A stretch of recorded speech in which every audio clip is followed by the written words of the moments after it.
ಇವತ್ತು ನಾನು ನಿಮ್ಮೆಲ್ಲರಿಗೂ ಒಂದು ವಿಷಯ ಹೇಳೋಕ್ಕೆ ಇಷ್ಟಪಡ್ತೀನಿ. ನೋಡಿದ್ರಲ್ಲ ನನ್ನ ಫೋಟೋ 2020 ನಾನು ಹೇಗಿದ್ದೆ, 2026 ನಾನು ಹೇಗಿದ್ದೆ ಅಂತ. ಜೀವನದಲ್ಲಿ ಏನಾದರೂ ಕಳ್ಕೊಂಡ ಮೇಲೆ ನಾವೆಷ್ಟೇ ಏನೇ ಮಾಡಿದ್ರೂ ಅದನ್ನು ರಿಟರ್ನ್ ಪಡ್ಕೊಳಕ್ಕಾಗಲ್ಲ ಅಂದಮೇಲೆ ಮಾನಸಿಕವಾಗಿ ನಾವು ವೀಕ್ ಆಗಿಬಿಡ್ತೀವಿ. ಹಳೆ ನೆನಪುಗಳು ಕಾಡ್ತಾ ಇರುತ್ತೆ. ಮಾನಸಿಕವಾಗಿ ಒಳಗಡೆಲಿಂದ ಏನೋ ಟೆನ್ಷನ್ಸು, ಡಿಪ್ರೆಷನ್ಸು ಅದೆಲ್ಲ ಆಗೋದ್ರಲಿಂದ ಮನುಷ್ಯ ಆಟೋಮೆಟಿಕ್ಲಿ ಬಾಡಿ ಲ್ಯಾಂಗ್ವೇಜು ಚೇಂಜ್ ಆಗುತ್ತೆ. ಒಂಥರ ಮೂಡು ಚೇಂಜ್ ಆಗಿಬಿಡುತ್ತೆ. ಅಂದರೆ ಅವಾಗಿರೋ ಥರ ಸಾಫ್ಟ್ನೆಸ್ಸು ಆ ಥರ ಎಲ್ಲ ಮತ್ತೆ ಬರೋದಿಲ್ಲ. ಒಂದು ಟೈಮಲ್ಲಿ ಯಾವಾಗಲೂ ನಗ್ನಗ್ತಾನೆ ಕಾಣಿಸೋ ನಾನು ಸೈಲೆಂಟ್ ಆಗಿಬಿಟ್ಟಿದ್ದೀನಿ. ಮನಸ್ಸಲ್ಲೇನೋ ನೋವಿದೆ ಅಂತಂದರೆ ನೀವೇ ಅರ್ಥ ಮಾಡ್ಕೊಳ್ಳಿ. ಕೆಲವೊಂದು ಯಾರೇ ಇದ್ರೂ ಕೆಲವೊಂದನ್ನ ಪೂರ್ತಿ ಮಾಡೋಕ್ಕಾಗಲ್ಲ.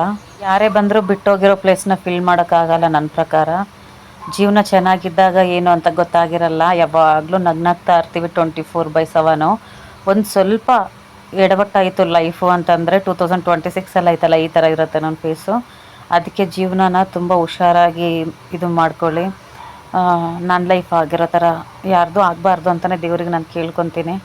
ಒಂಟಿ ಲೈಫ್ ಇಸ್ ವೆರಿ ಡೇಂಜರಸ್. ತುಂಬ ಡೇಂಜರ್ ಆಗಿರುತ್ತೆ ಸಿಂಗಲ್ ಲೈಫು. ದಯವಿಟ್ಟು ಆದಷ್ಟು ಫ್ಯಾಮ್ಲೀಸ್ ಜೊತೆ ಇದ್ದುಬಿಡಿ, ಕಷ್ಟನೋ ಸುಖನೋ. ಇನ್ನೊಂದು ವಿಷಯ ಹೇಳಬೇಕು ಅಂದರೆ ಯಾವಾಗಲೂ ಟೈಮ್ ನಮ್ಮದಾಗಿರಲ್ಲ. ಟೈಮ್ ಹೇಗಿದ್ದರೆ ನಮ್ಮ ಲೈಫ್ ಹಂಗೆ ಓಡ್ತಾ ಇರಬೇಕು. ನಾವು ಹಿಂದೆ ತಿರುಗಿ ನೋಡಿದ್ರೂ ಮತ್ತೆ ಆ ಟೈಮ್ ನಮಗೆ ರಿಟರ್ನ್ ಬರಲ್ಲ. ಇರೋ ಟೈಮಲ್ಲೇ ಸಂತೋಷವಾಗಿರಬೇಕು. ನಾನು ಅದನ್ನೇ ಪ್ರಯತ್ನ ಮಾಡ್ತೀನಿ. ಎಷ್ಟೇ ಸಂತೋಷವಾಗಿರಬೇಕು ಅಂತ ಅಂದ್ಕೊಂಡ್ರೂ ಒಂದಿನ ಇರ್ತೀವಿ, 2ನೇ ದಿನ ಇರ್ತೀವಿ, 3ನೇ ದಿನಕ್ಕೆ ಮತ್ತೆ ಹಳೆ ನೆನಪುಗಳೇ ಕಾಡ್ತಾ ಇರುತ್ತೆ. ಯಾಕೆ ಹಿಂಗಾಗೋಯ್ತು ನಮ್ಮ ಲೈಫು ಅನ್ನೋದು ಕಂಪಲ್ಸರಿ ಬಂದೇ ಬರುತ್ತೆ. ಅದಕ್ಕೆ ಆದಷ್ಟು ಒಂಟಿಯಾಗಿರೋದನ್ನ ಬಿಟ್ಬಿಟ್ಟು ಜನದ ಜೊತೆ ಮಾತಾಡೋದನ್ನ ಕಲೀರಿ. ನನ್ನ ಪ್ರಕಾರ, ನಾನು ಹೇಳೋ ಪ್ರಕಾರ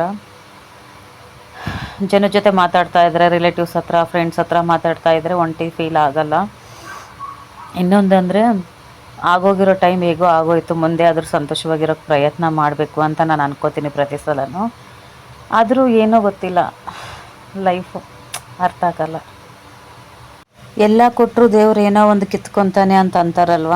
ಯಾವ ಜನ್ಮದಲ್ಲಿ ಏನು ಪಾಪ ಮಾಡಿದ್ನೋ, ನಾನು ಅದೃಷ್ಟ, ನನ್ನ ಹಣೆ ಬರ ಎರಡೂ ಚೆನ್ನಾಗಿಲ್ಲ.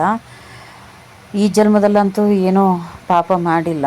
ನಾನು ಮಾಡಿರೋದು, ನಾನು ಎಲ್ಲರಿಗೂ ಒಳ್ಳೆಯದೇ ಬಯಸ್ತೀನಿ ಹೊತ್ತು ಯಾರಿಗೂ ಕೆಟ್ಟದ್ದು ಬಯಸಲ್ಲ. ಯಾವ ಜನ್ಮದಲ್ಲಿ ಮಾಡಿರೋ ಪಾಪನೋ ಈ ಜನ್ಮದಲ್ಲಿ ನನಗೆ ಹಿಂಗೆ ಕಾಡ್ತಾ ಇದೆ ಅಂತ ಮನಸ್ಸಿಗೆ ಅನಿಸುತ್ತೆ. ನಿಮ್ಗೇನು ಅನ್ನಿಸ್ತು ಅಂತ ನನಗೆ ಗೊತ್ತಿಲ್ಲ. ನನ್ನ ಮನಸ್ಸಲ್ಲಿರೋದನ್ನ ನಾನು ಹೇಳಿದ್ದೆ. ಈ ನಡುವೆ ತುಂಬ ಹುಷಾರು ತಪ್ತಾ ಇದೆಯಲ್ವ, ಅದಕ್ಕೆ ಒಂಟಿ ಫೀಲ್ ಅನ್ನಿಸ್ತಾ ಇದೆ. ಸರಿ, ಬಾಯ್. ಏನೋ ಮಾತಾಡಬೇಕು ಅನ್ನಿಸ್ತು, ರೆಡಿ ಆಗೋಕ್ಕೂ ಮೂಡಿರಲಿಲ್ಲ, ಅದಕ್ಕೆ ಫೋಟೋ ಹಾಕ್ಬಿಟ್ಟು ಮಾತಾಡಿಬಿಟ್ಟೆ. ಬಾಯ್.